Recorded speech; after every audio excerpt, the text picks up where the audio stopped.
good to see Myron, Kawana. Amen. They're college students now.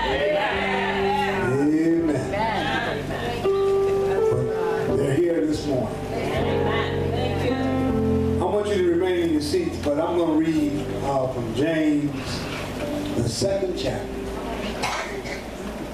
We'll begin with the 14th verse. I'm going to skip a little bit, but 14th verse says, James 2:14 says, what doth it profit, my brother, though a man say he hath faith and have not works?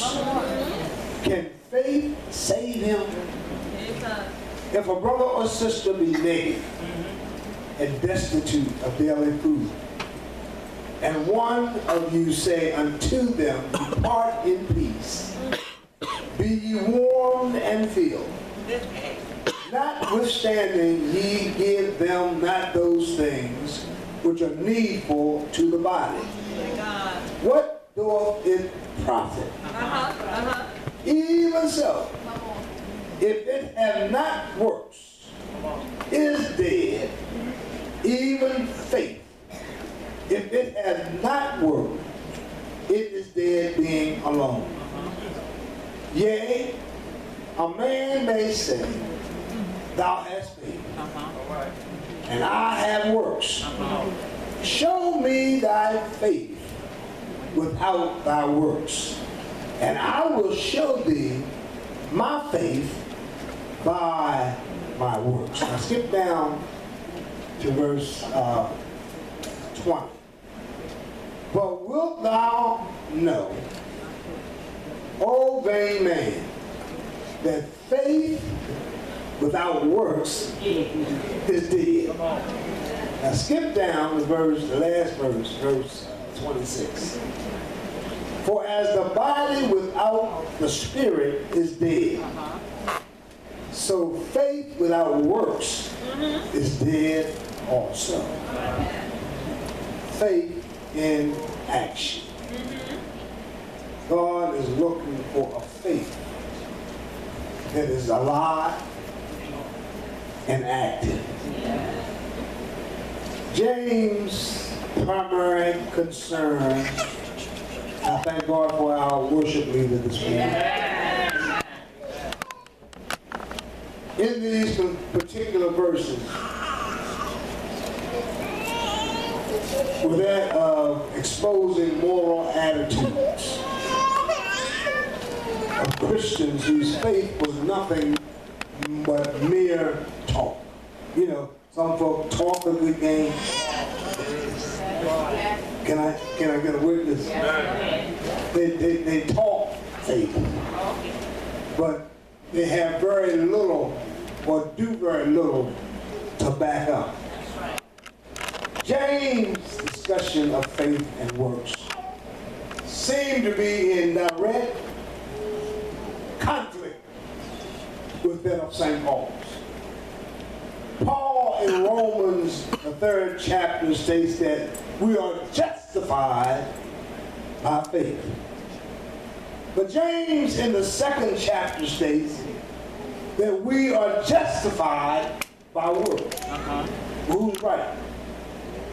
The real problem is not that of defining, but of misapprehension. Paul's great argument is that not by seeking to fulfill an impossible righteousness do we make ourselves just before God, but by acknowledging our sin and accepting his salvation. James' argument is that the very faith which saves us is the very faith which brings forth after works. Can I get a witness? Or it is not true faith if it doesn't bring forth fruit. So then, the works to which the one refers are works done in view of salvation, that God's favor may be won by them. But plainly spoken, Paul is speaking of saving faith. Huh? The faith which James is speaking from springs up out of salvation as works. Hello, somebody. Work out your own soul salvation in spirit, in spirit and trembling. So you can't do work before you get saved. Amen. Salvation is first, and salvation is by grace. Amen.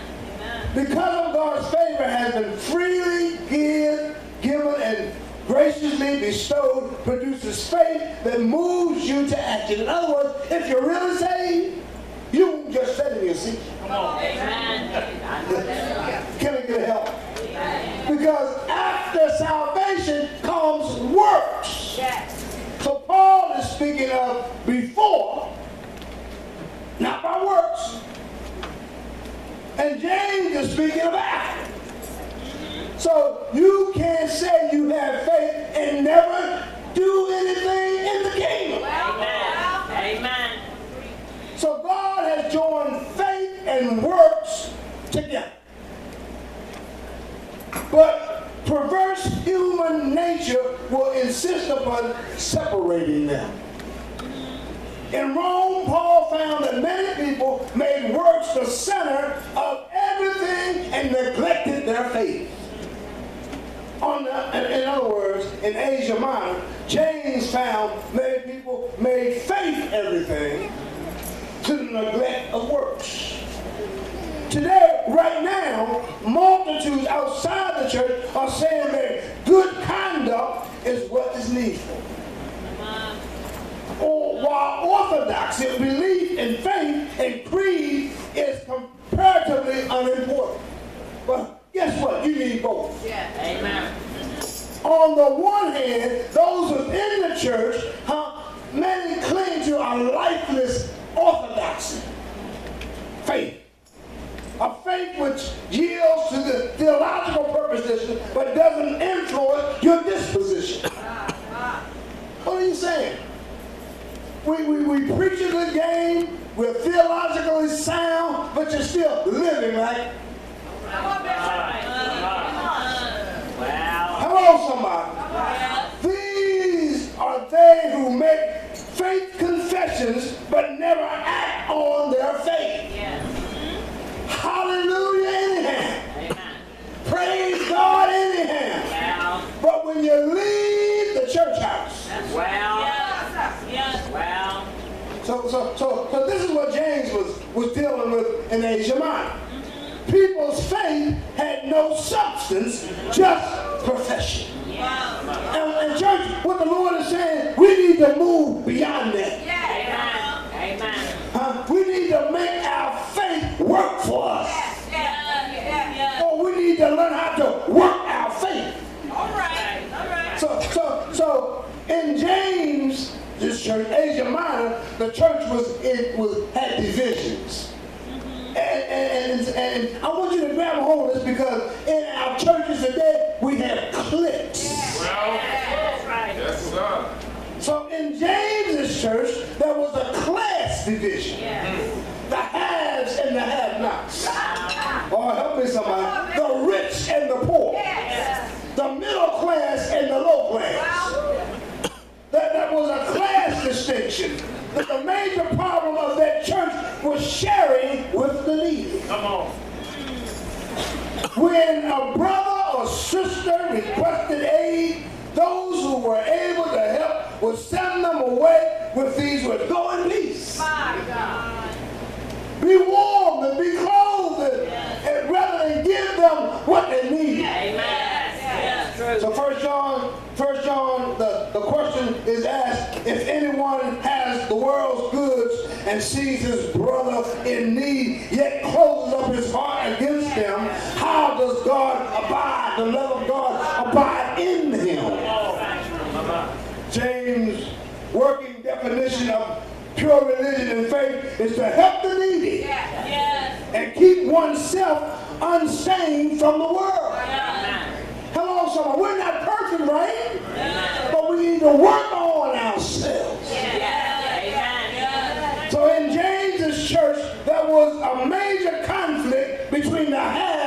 the have-nots. Chapter 2, verses 14 through 20 are the most crucial passages in the whole book of James. It seems as though the Christians at this period were really confused. Let's say confused. By the teaching of Paul, his justification by faith. Therefore, many Christians believe once they accepted Jesus Christ by faith, they did not have to do anything else after salvation comes. Hello, somebody. They didn't even have to participate. But don't you know, after you get saved, calls for participation? Amen. So don't sit back on your laurels thinking, I'm saved, I got it made in the shade, I don't have to do anything. Oh, yes, you do. It's a matter of putting first things first. Yeah. In the Christian religion, faith always precedes works. Yeah. But some folk put the cart before the horse. They come to church, don't give their lives to Christ, get involved, and think they're going to heaven anyhow. But you've got to receive Jesus by faith. You can't work your way to heaven. But after you get saved, you get motivated, activated, and dedicated. Now you get stirred up for God. And I come to tell you this morning, or to share with you, if you're not stirred up for God. See, I firmly believe that James was writing especially for us today. Can I get away with this?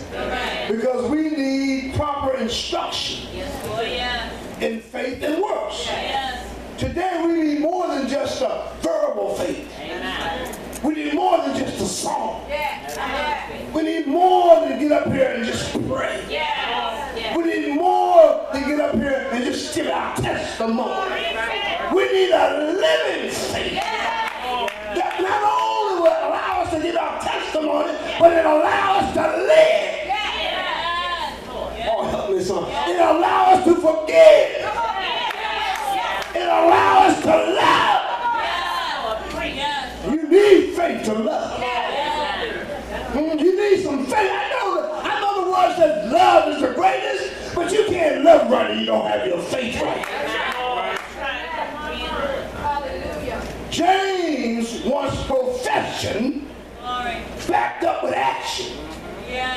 Oh, you can come here all day long, sing a song, say I've been to church. But if you don't have no action, he wants action, not mere empty words, not a dead faith, but a faith that is alive and vigorous and full of joy and power of faith. See, actions either disprove faith or approves faith. Now, you can't be judgmental, but it speaks for itself. That's right. Can I get a word? Can I get a witness? Your faith will speak. Your salvation will speak for itself. All right. Huh? See, if I say to you that I have faith, that's what James says, in God, but never move to action. Amen.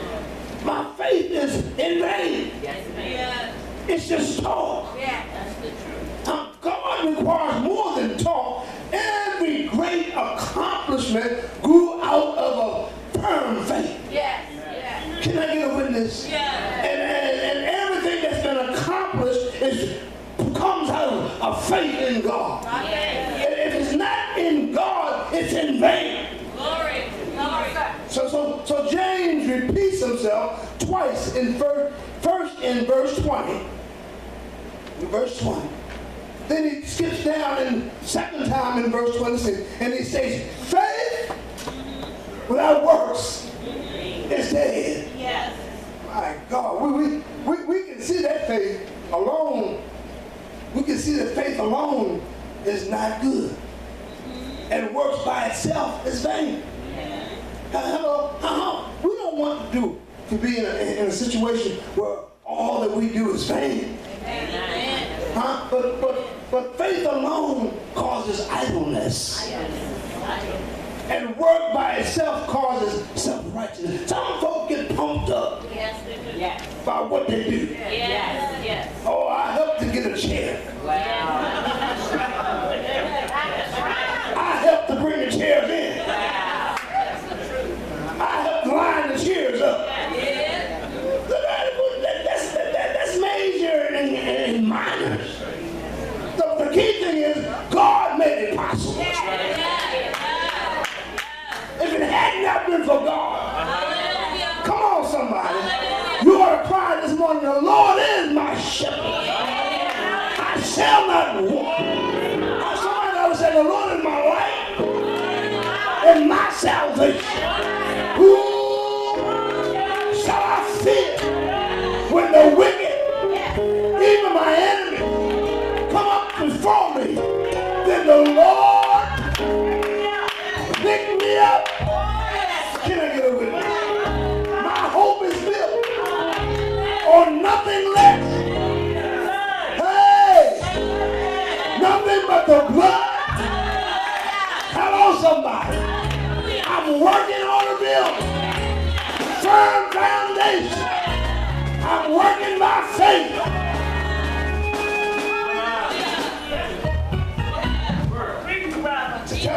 Tell somebody, say, you got to build better. You got to build better. See, our task is to have faith in God. Tell somebody, that's what it's all about. I heard Brother Troy say that, and then when God speaks, if you got faith in Him, you'll answer the call. Come on, y'all won't hear me. When the Lord speaks, and you got faith in Him, you know, Sister Pete and Sister Chris, all those people are here today. I told my wife, I said, I don't know, sometimes I believe we get on fire quick, and then we begin to fade out. And I said, I'm beginning to feel a fading out. And my wife said, well, you know what the Lord told you. It may be a time, but we need to have another empowerment service. And I said, you know what? I believe the Lord wants to get us together one more time. Not one more time, but I think we're gonna have many of them. But the time is coming where the people need to be fired up. You understand what I'm saying?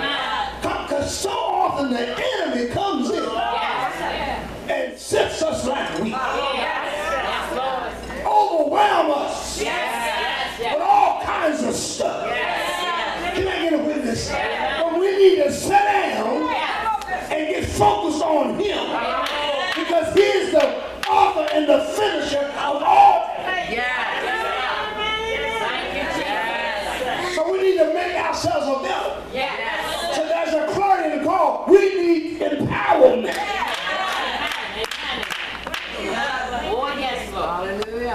Gabriel Marcel claims that faith is believing in, not believing that. And my faith and your faith ought to hinge on believing in Christ. Huh? He said it. I believe it. So when we make ourselves available to the guidance of the Holy Ghost, our faith comes alive. So why did you bring up about the empowerment, sir? See, there's something in each of us. If we're not careful, we don't continue to feed it. If we don't continue to feed